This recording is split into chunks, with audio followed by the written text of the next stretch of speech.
जब कान्हा बने अपनी भक्त के देवर। एक लड़की थी जो कृष्ण जी की अनन्य भक्त थी। बचपन से ही कृष्ण भगवान का भजन करती थी, भक्ति करती थी। भक्ति करते करते बड़ी हो गई। भगवान की कृपा से उसका विवाह भी श्री धाम वृंदावन में किसी अच्छे घर में हो गया। विवाह होकर पहली बार वृंदावन गई, पर नई दुल्हन होने से कहीं जा न सकी और मायके चली गई। और वह दिन भी आया जब उसका पति उसे लेने उसके मायके आया। अपने पति के साथ फिर वृंदावन पहुंच गई। पहुंचते पहुंचते उसे शाम हो गई। पति वृंदावन में यमुना किनारे रुककर कहने लगा, देखो, शाम का समय है, मैं यमुना जी में स्नान करके अभी आता हूँ। तुम इस पेड़ के नीचे बैठ जाओ और सामान की देखरेख करना, मैं थोड़े ही समय में आ जाऊंगा, यही सामने ही हूँ, कुछ लगे तो मुझे आवाज दे देना। इतना कहकर पति चला गया और वह लड़की बैठ गई। अब एक हाथ लंबा घूंघट निकाल रखा है, क्योंकि गांव है, ससुराल है, और वहीं बैठ गई। मन ही मन विचार करने लगी कि देखो, ठाकुर जी की कितनी कृपा है, उन्हें मैंने बचपन से भजा और उनकी कृपा से मेरा विवाह भी श्री धाम वृंदावन में हो गया। मैं इतने वर्षों से ठाकुर जी को मानती हूँ, परंतु अब तक उनसे कोई रिश्ता नहीं जोड़ा।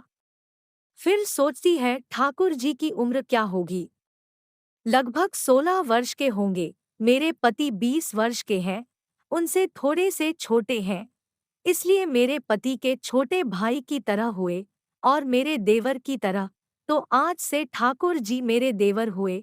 अब तो ठाकुर जी से नया संबंध जोड़कर बड़ी प्रसन्न हुई और मन ही मन ठाकुर जी से कहने लगी, देखो ठाकुर जी, आज से मैं तुम्हारी भाभी और तुम मेरे देवर हो गए। अब वो समय आएगा जब तुम मुझे भाभी भाभी कहकर पुकारोगे। इतना सोच ही रही थी, तभी एक 10 से 15 वर्ष का बालक आया और उस लड़की से बोला, भाभी भाभी। लड़की अचानक अपने भाव से बाहर आई और सोचने लगी, वृंदावन में तो मैं नहीं हूँ, ये भाभी कहकर कौन बुला रहा है। नहीं थी इसलिए घूंघट उठकर नहीं देखा कि गांव के किसी बड़े बूढ़े ने देख लिया तो बड़ी बदनामी होगी। अब वह बालक बार बार कहता पर वह उत्तर न देती। बालक पास आया और बोला, भाभी, तनिक अपना चेहरा तो दिखाई दे।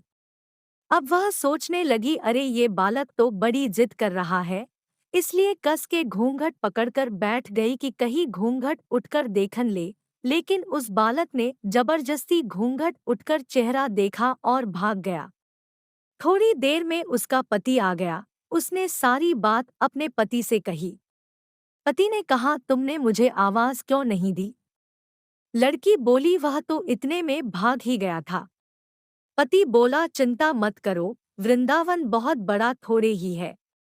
कभी किसी गली में खेलता मिल गया तो हड्डी पसली एक कर दूंगा, फिर कभी ऐसा नहीं कर सकेगा। तुम्हें जहां भी दिखे मुझे जरूर बताना। फिर दोनों घर गए। कुछ दिन बाद उसकी सास ने अपने बेटे से कहा, बेटा, देख तेरा विवाह हो गया, बहू मायके से भी आ गई, पर तुम दोनों अभी तक बाके बिहारी जी के दर्शन के लिए नहीं गए, कल जाकर बहू को दर्शन कराकर लाना। अब अगले दिन दोनों पति पत्नी ठाकुर जी के दर्शन के लिए मंदिर जाते हैं। मंदिर में बहुत भीड़ थी। लड़का कहने लगा, देखो तुम स्त्रियों के साथ आगे जाकर दर्शन करो, मैं भी आता हूँ। अब वह आगे गई पर घूंघट नहीं उठाती। उसे डर लगता कोई बड़ा बूढ़ा देखेगा तो कहेगा, नई बहू घूंघट के बिना घूम रही है। बहुत देर हो गई। पीछे से पति ने आकर कहा, अरे बाबली बिहारी जी सामने हैं, घूंघट काहे नाय खोले। घूंघट नाय खोलेगी तो दर्शन कैसे करेगी।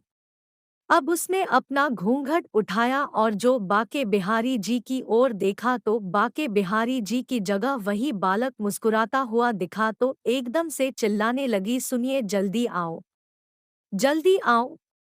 पति पीछे से भागा भागा आया, बोला, क्या हुआ।